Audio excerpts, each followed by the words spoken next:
Hi guys, we will visit Parku now, and Christian, the founder and CEO, will give us a little office tour and tell us what Parku is all about. Let's have a look inside. Hi Christian, Hi. Thanks for taking the time. Good to see you. And you're the founder and CEO of Parku? Yes. And you give us a little tour now. Of course. Excellent. Tell us, what is Parku all about? Park is a social park sharing app. We like to connect drivers who are looking for parking spaces with real estate owners or parking lot owners who actually have a need for finding inner city parking.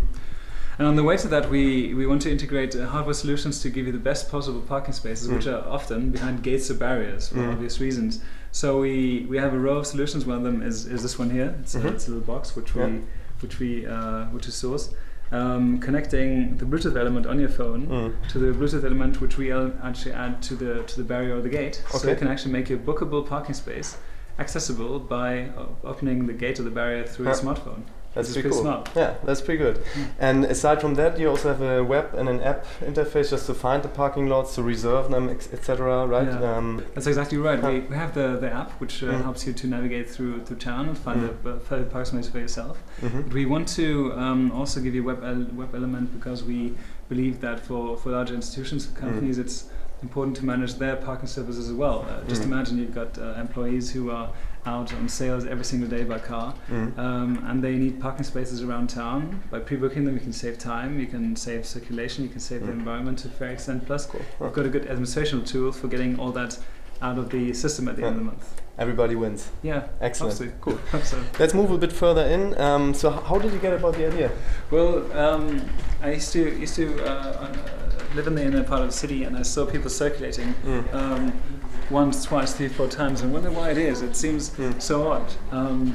But by researching it a little bit, you see that circulation traffic is one of these things that many cities suffer from, and it's tremendous. You've got waste of resources because of combustible energy. You've got emissions. You've got time loss. You've got frustration. It's nothing that people want at all. So it's a good way of tackling an everyday problem with combining a new and an old world. Yeah, sure.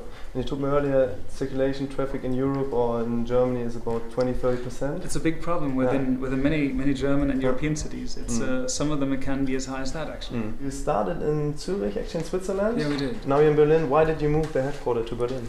We like to see that there are different challenging markets in Europe, and we want to, in the end, become a European platform. So between the market of Zurich, where down to historic reasons, the city has very few parking spaces and they're highly sought after. Down to a city where Berlin, where there's always been a possibility of building new houses and adding parking spaces, but not utilizing them all these days. We'd see that the combination of everything that's in between these two markets is of interest of us. So two different markets with individual challenges. Now we're getting to the kitchen. Very nice kitchen. Do you guys have lunch together here, or do you go out? Of course, sometimes we actually have pizza days where we discuss the strategies and we must take the evenings. We had some Friday evenings as well, where we spent some good times there. It's been a good month so far. So good team spirit. I think so as well. Very well. And tell me, you've been at it now for 3 years. What is your advice to other founders from that experience? Well, I mean, I think you should definitely, if you have an idea that doesn't let go of you should go for it, because there's no sense in not pursuing it.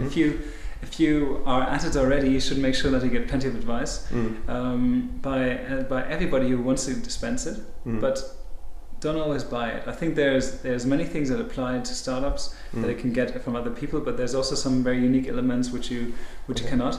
Filtering what is right, what is wrong is your biggest. That's the key. Yeah. Cool. So far, what was the biggest challenge or mistake that you made? Oh, many. I think it's the array of elements that you have to deal with changes quite dramatically from being employed to being self-employed and running a company.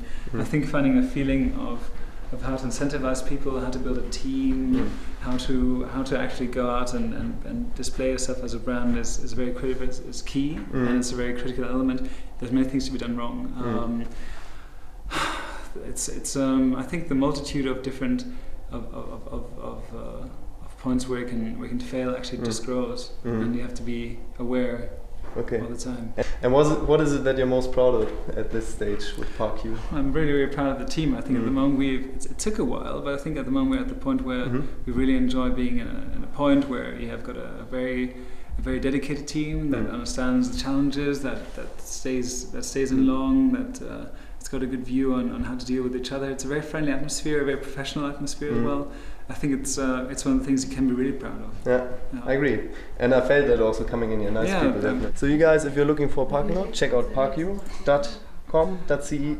whatever. Christian, thanks so much for your time. It's been a pleasure. Yeah, and all the best. Bye, guys. Welcome.